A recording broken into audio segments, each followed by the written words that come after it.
कि आपका AC motor और डीसी मोटर या एसी या डीसी मशीनों में मुख्य अंतर होता क्या है। आप ये देख रहे हो कि यहाँ पे खुरदरा टाइप का बना हुआ है और जबकि बिल्कुल स्मूथ डीसी है। ये आपका एसी मोटर है। यहाँ पे ये जो डायग्राम दिख रहा है ये आपका एसी मोटर है और ये आपका डीसी मोटर है।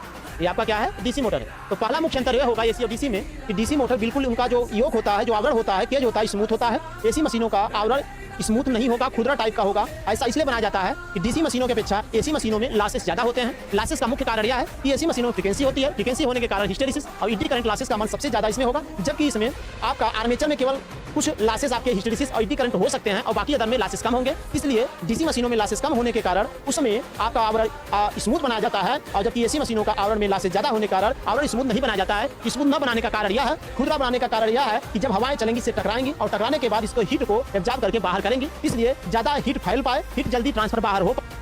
एसी मशीनों में एक खुरदरा टाइप का आवरण पाया जाता है। अब बात यहाँ पे ये की जाए कि जो हमारा डीसी मशीन है उसमें दो प्रकार का होता है, एक जनरेटर और एक मोटर होता है। अगर हम सब डीसी मशीन जनरेटर की बात करें तो जनरेटर भी स्मूथ रहेगा, लेकिन उसका आवरण मोटर की अपेक्षा ओपन रहेगा। मोटर की अपेक्षा ओपन रहेगा। उसका कारण यह है कि जनरेटर हैवी होता है, उसमें लॉसेस ज्यादा होते हैं, वो भी रोटेटिंग टाइप का, मतलब फ्रिक्शन लॉसेस ज्यादा होते हैं डीसी मोटर की तुलना में। अगर हमें डीसी मोटर और डीसी जनरेटर का कंपेयर करना हो उसके आवरण के बारे में, तो आप बताओगे कि डीसी जनरेटर का जो आवरण होता है मोटर की अपेक्षा ओपन टाइप होता है। डीसी जनरेटर का जो आवरण होगा वो मोटर की अपेक्षा आवरण वो क्या होगा, आपका ओपन होगा।